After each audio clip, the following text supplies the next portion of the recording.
कृष्णं नारायणं वन्दे कृष्णं वन्दे व्रजप्रियं कृष्णं द्वैपायनं वन्दे कृष्णं वन्दे प्रथासुतं सच्चिदानन्दरूपाय विश्वोत्पत्त्यादिहेतवे तापत्रय विनाशाय श्रीकृष्णाय वयं नमः।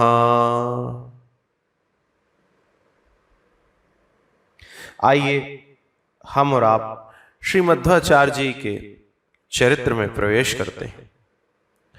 दक्षिण भारत के कर्नाटक प्रदेश में धनुष तीर्थ के निकट पापनाशिनी नदी के किनारे पाजिका नाम का एक क्षेत्र है। उसी क्षेत्र में मध्वाचार्य जी के माता पिता निवास करते थे। इनकी माता का नाम वेदवती और पिता मध्यगेह भट्ट, जो संपूर्ण शास्त्रों के जानकार थे। रजत पीठ पुराधिपति भगवान इनके इष्ट थे। जगत का कल्याण करने वाले लोकोत्तर पुत्र की कामना से इन्होंने अपनी धर्म पत्नी के साथ 12 वर्ष तक तितिक्षा पूर्वक भगवान की आराधना की। भगवान की कृपा से स्वयं वायुदेव ही जगत में भक्ति ज्ञान वैराग्य का प्रचार करने के लिए माता वेदवती के गर्भ से मध्यगेह भट्ट के पुत्र बनकर के प्रकट हुए। अश्विन शुक्ल विजयादशमी की मध्याह्न बेला में मध्वाचार्य जी के रूप में ये प्रकट हुए। पिता ने पुत्र का जात कर्मादि संस्कार स्वयं किया। इसके बाद 10 दिन के बाद आपने पुत्र का नाम वासुदेव रखा। तो मध्वाचार्य जी का प्रथम नाम क्या है जो माता पिता ने रखा है? वासुदेव। वासुदेव ही आगे चलकर श्रीमन मध्वाचार्य जी के नाम से विख्यात हुए। बाल्यावस्था से ही वासुदेव में अलौकिक चमत्कार इन्हें दिखाई देने लगे। 3 साल की अवस्था में ही एक बैल के व्यापारी को जब इन्होंने अपने घर पे आते हुए देखा तो पूछा, हे श्रीमान क्या चाहिए? बैल के व्यापारी ने कहा कि तेरे पिता ने मुझसे कुछ पैसे उधार लिए हैं, तेरे पिता कहां हैं? तो 3 साल के बालक मध्वाचार्य जी वासुदेव कहते हैं, मेरे पिता बाहर गए हैं। वह व्यापारी झुलझुला उठा और कहता है कि मैं तुम्हारे घर में जो बैल बंधे हैं ना, उन्हें ले जाकर के बेच दूंगा और अपने पैसे वसूल करूंगा। छोटे से बालक मध्वाचार्य जी अपने हाथ में खेती करने के लिए जो बीज होता है वो 1 मुट्ठी लेके आए और उस व्यापारी को दिया। जैसे ही उस व्यापारी के हाथ में वह खेती के साधारण बीज बालक मध्वाचार्य ने अपने हाथों से रखे तो वह व्यापारी को ऐसा लगा जैसे मुझे शक्ति का बीज मिल गया। जो व्यापारी इनके पिताजी को बैल का मूल्य दिए बिना भोजन के लिए जाने नहीं देता था, वह बुलाने पर भी दाम लेने नहीं आया, इसलिए कि उसे परमार्थ प्राप्त हो गया। घृतवल्ली नाम के गांव में शिव नाम के कोई पंडित जी कथा कह रहे थे, पर वह कथा भक्ति के सिद्धांत से विरुद्ध थी। तब 5 वर्ष के बालक वासुदेव ने भरी सभा में बड़े ही निर्भय होकर के भक्ति सिद्धांत की स्थापना की और चमत्कार दिखा दिया। गांव में अगर किसी को कोई आधी व्याधि घेर ले तो ये फूंक मार कर ही उसकी आधी व्याधि समाप्त कर देते थे। उपनयन संस्कार के बाद गुरुकुल में ये पढ़ने गए, परंतु भगवदंश होने के कारण अल्पकाल में ही इन्हें सारा ज्ञान हो गया। गुरु जी को मोक्ष की हेतु भूता भक्ति को ही गुरु दक्षिणा के रूप में देकर गुरुदेव जी की आज्ञा और आशीर्वाद लेकर ये घर आ गए। वासुदेव ने जगत में भगवान की विशुद्ध भक्ति के प्रचारार्थ 11 साल की अवस्था में ही अपने माता पिता से अपने मन के भाव प्रकट किए और कहा कि मैं सन्यास लेना चाहता हूं। लेकिन माता पिता ने कहा कि बेटा, एक तो हम वृद्ध हैं और दूसरा तू हमारा एक ही बेटा है, अन्य हमारा कोई पुत्र नहीं है। तब 11 वर्ष के मध्वाचार्य जी कहते हैं कि देखो, आप लोग मुझसे जो लौकिक सुख की इच्छा रखते हो कि मैं विवाह करूंगा, संतान पैदा करूंगा और आपका कोई सहारा होगा, तो आप ऐसी आशा मुझसे ना रखें कि मैं संसार में पड़ूंगा।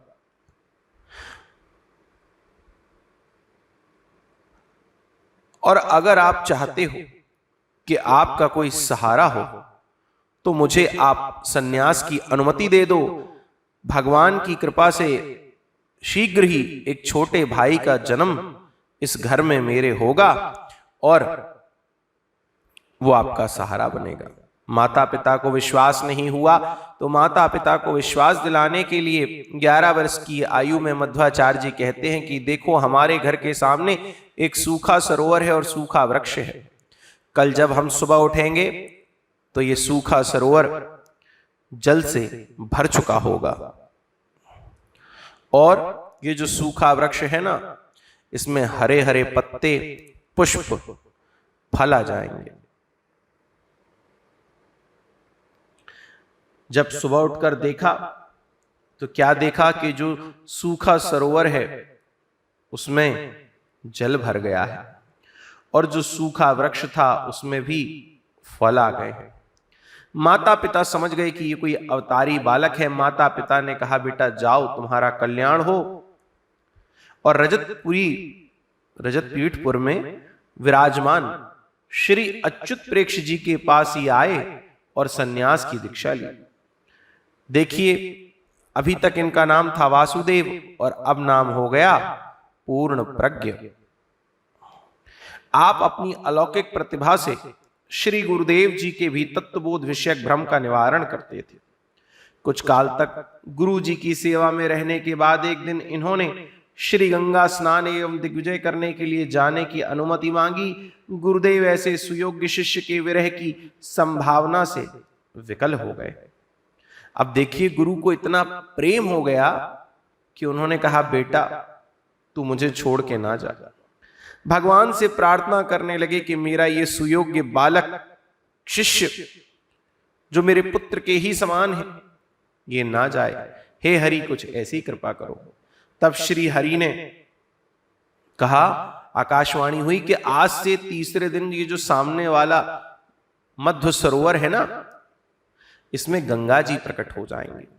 उसने स्नान कर लेने से गंगा स्नान का ही पुण्य मिलेगा, तुम्हें कहीं जाना नहीं पड़ेगा। पूर्ण प्रज्ञ अच्युत प्रेक्ष जी एवं पूर्ण प्रज्ञ ने देखा कि तीसरे दिन उस सूखे सरोवर में धवल जल हो गया, तरंगें उठने लगी तथा कमल भी खिल गए। पूर्ण प्रज्ञ ने कहा कि गुरुजी, मैंने जाने का कार्यक्रम स्थगित कर दिया। श्री गंगा जी मध्य सरोवर में प्रकटी, अतः जिन पूर्ण प्रज्ञ के लिए गंगा जी मध्य सरोवर में प्रकटी, इसीलिए इनका नाम हो गया मध्वाचार्य और आगे चलकर यही नाम प्रसिद्ध हुआ।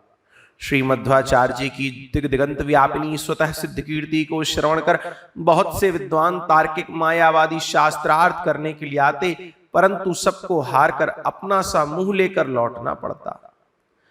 कुछ काल तक आश्रम में वास करते हुए ही भक्ति का प्रचार प्रसार करने के बाद आचार्य ने दिग्विजय की। यात्रा का उद्देश्य शास्त्रानुमोदित रीति से सतर्कों द्वारा मायावाद का खंडन करके भक्ति की प्रतिष्ठा करना था। जो तंत्र मंत्र यंत्र और षड्यंत्र का बाहुल्य हो गया था, उसे मध्वाचार्य जी ने समाप्त किया और भक्ति की स्थापना करी। कई जगह शास्त्रार्थ किया और सबको परास्त किया। सभी लोग हार कर नतमस्तक होकर इनके शिष्य बन जाते। एक बार ऐत्रेय सूक्त की इन्होंने बड़ी विशिष्ट व्याख्या की तो दूसरे पंडितों ने उसी का दूसरा अर्थ कर दिया। तब इन्होंने कहा, मध्वाचार्य जी ने कहा कि कोई आश्चर्य नहीं है। अरे ऋग्वेद, यजुर्वेद, सामवेद, अथर्ववेद, इन 1,00,000 वेद के मंत्रों में प्रत्येक मंत्र के 3 अर्थ होते हैं। महाभारत के प्रत्येक श्लोकों के 10 अर्थ होते हैं तथा विष्णु सहस्त्र नाम के प्रत्येक नाम के 100 अर्थ होते हैं। विद्वानों ने कहा कि जरा कथन सिद्ध करके बताइए। तो व्याख्या की पंडित मंडली इनकी वाणी को सुनकर इनकी प्रतिभा से चमत्कृत हो गई और कहने लगी कि ये सर्वज्ञ है। सभी पंडितों ने क्षमा मांगी और इन्होंने बद्रीनाथ की यात्रा में नर नारायण एवं व्यास जी का दर्शन किया। श्री मध्वाचार्य जी ने वेद व्यास जी को बद्रीनाथ में गीता भाष्य सुनाया और व्यास जी ने इन्हें वेदों के गुणतम तात्पर्य को श्रवण कराया। व्यास जी ने प्रसन्न होकर इन्हें प्रसाद रूप में शालिग्राम भगवान की मूर्ति प्रदान की तथा ब्रह्म सूत्र पर भाष्य एवं और भी शास्त्रों के तात्पर्य निर्णायक ग्रंथों की रचना तथा भक्ति प्रचार द्वारा जीवों के कल्याण के लिए आज्ञा दी। वेदव्यास जी ने कहा, मध्वाचार्य तुम पूर्ण प्रज्ञ हो, विद्वान हो, अद्भुत शक्तियों से संपन्न हो, इसीलिए जाओ, मेरा आशीर्वाद है, जाकर के समाज में भक्ति का प्रचार प्रसार करो, जीवों का कल्याण करो एवं सबको शांति प्रदान करो। धर्म के इस मार्ग पर जो तुम चल पड़े हो उसे आगे बढ़ाओ। ये लौटकर पुनः रजत पीठपुर आ गए। यहां कर आपने बहुत से ग्रंथों की रचना कर डाली और स्वयं तथा सुयोग्य शिष्यों द्वारा भक्ति का प्रचार किया। विमुख जनों को सन्मार्ग पर लाने के लिए आचार्य ने उपदेश के साथ साथ सिद्धियों के भी बहुत से चमत्कार दिखाए। पर जैसे उत्तर भारत की यात्रा में दुष्ट यवन राज के कर्मचारियों से विवाद होने पर इन्होंने चमत्कार दिखाए। जैसे कि यवन राज के कर्मचारी बोले कि चमत्कार इतने आते हैं तो गंगा पार ऐसे ही करके दिखा दो, नाव की क्या जरूरत है। तो इन्होंने बिना नाव के गंगा पार की। एक बार चोरों ने इन्हें घेर लिया तो ये वहीं पत्थर की मूर्ति बन गए। तब सभी चोर भाग खड़े हुए। एक बार इन्होंने जब भोजन कर लिया तो एक व्यक्ति के द्वारा 4,000 केले इन्हें भेंट किए गए। उन 4,000 केलों को खाकर 30 घड़े दूध पीकर सूखे वृक्षों को अपनी अपूर्व शक्ति से तत्काल पुष्पित और फलित कर दिया। एक राजा बड़ा वेद विरोधी था, तो वेद मंत्रों की सफलता पर संदेह करने पर उसका भ्रम दूर करने के लिए एक औषधि के बीज को अपने हाथ में लेकर वेद के मंत्रों के प्रभाव से उसे अंकुरित, पल्लवित, पुष्पित एवं फलित कर दिया। 1,000 व्यक्तियों के द्वारा ना उठने वाली पत्थर की शिला को एक हाथ से उठाकर तुंगभद्रा नदी के तीर पर रख दिया। आपकी अद्भुत शक्ति को देखकर लोग आप में हनुमान जी और भीम की भावना करते। जो नास्तिक होते ना, वे आपके इन चमत्कारों से प्रभावित होकर भजन करने लग जाते। एक बार द्वारकापुरी से किसी व्यापारी का जहाज जा रहा था, वो डूब गया। उस जहाज में श्री कृष्ण की एक बड़ी ही दिव्य और सुंदर मूर्ति थी। तो श्री मध्वाचार्य जी को भगवान ने स्वप्न दिया और मध्वाचार्य जी ने उस मूर्ति को जहां वो डूब चुकी थी वहां से अथाह जल में से निकलवा करके उसकी स्थापना दक्षिण भारत में उडुपी में की। उडुपी नामक स्थान में इन्होंने श्री शंकराचार्य जी की ही तरह दिव्य एवं प्राचीन 8 मूर्तियों की खोज की और उन्हें विशाल मंदिर बना करके उन मूर्तियों को वहां स्थापित किया। तभी से ये जो मध्वाचार्य जी ने मूर्तियां स्थापित की, जो मंदिर बनवाए ना, ये मध्व मतानुयायियों का प्रसिद्ध तीर्थ हो गया। आज भी लोग उनका दर्शन करके अपना जीवन सफल बनाते हैं। एक बार एक धनी व्यक्ति का माल से लदा हुआ जहाज डूबने लगा तो सबने मध्वाचार्य जी का स्मरण किया। आचार्य जी की कृपा से जहाज डूबने से बच गया तो उस धनी ने अपना सारा धन ला करके इनके सामने रख दिया और कहा कि मुझे बचाने वाले आप ही हैं। परंतु मध्वाचार्य जी ने से उसमें एक भी वस्तु नहीं ली।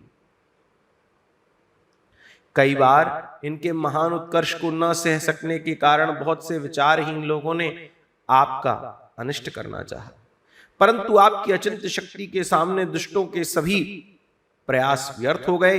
इतना ही नहीं, ऐसे जीव भी आचार्य के अनुग्रह से भक्ति लाभ करके जीवन जन्म को सफल बना लिए। जिन लोगों ने आपका तिरस्कार किया, आपके ग्रंथ चुरा लिए, जब वो पकड़े गए तो मध्वाचार्य जी ने इनके साथ बड़ा प्रेममय व्यवहार किया, जिससे उन्हें अपने इस किए पर बड़ी शर्मिंदा हुई। एक बार मध्वाचार्य जी भक्ति का प्रचार करने के लिए पंजाब में आए। उनके हजारों शिष्य थे, पर वायुदेव का अवतार होने के कारण मध्वाचार्य जी बहुत तेज चलते थे। जब वो बहुत आगे निकल गए और मुड़कर देखा तो सारे शिष्य दिखाई ही नहीं पड़ रहे थे। एक पत्थर की शिला पर जाकर के मध्वाचार्य जी ध्यान लगाकर बैठ गए तो पांचाल देश, पंजाब का राजा, अपनी चतुरंगिणी सेना, हाथी, घोड़ा, रथ और पैदल चतुरंगिणी सेना लेकर उस मार्ग से जा रहा था। उस राजा के मतवाले मंत्री एवं सैनिकों ने पत्थर की शिला पर ध्यान लगाकर बैठे मध्वाचार्य जी से कहा कि चलो हटो यहां से, राजा की सवारी आ रही है। पर मध्वाचार्य जी तो अपने ध्यान में मग्न थे। तब अहंकारी राजा के आदेश पर मध्वाचार्य जी को कुचलने के लिए घोड़े, हाथी, रथ मध्वाचार्य जी की ओर दौड़ा दिए गए, पर इनका तेज इतना था कि कोई भी अपूर्व शक्ति होने के बाद भी इनको स्पर्श भी नहीं कर पाया। तब पंजाब का राजा पंचाल नरेश समझ गया कि ये कोई अद्भुत शक्ति है और उसने मध्वाचार्य जी की शरण ली। स्वयं तो मध्वाचार्य जी का अनुयायी बना, अपने पूरे नगर, अपने पूरे समाज को लेकर के मध्वाचार्य जी के चरणों में आकर समर्पित हो गया। इनके एक शिष्य थे पद्मनाभ जी। उन्हें वह दुर्लभ शालिग्राम शिला और रघुनाथ जी की मूर्ति जो मध्वाचार्य जी को व्यास जी ने दी थी, वही मूर्ति शालिग्राम शिला इन्होंने अपने शिष्य पद्मनाभ को दी। द्वैत सिद्धांत का रहस्य बोध कराकर उसके प्रचार प्रसार का कार्य उन्हें सौंपा और स्वयं अपने अंतिम समय में सरिदंतर नामक स्थान में रहते हुए भगवत चरणारविंदों का चिंतन करते हुए इन्होंने लीला समाप्त की। ऐसे मध्वाचार्य जी के चरणों में हम सभी प्रणाम करते हैं।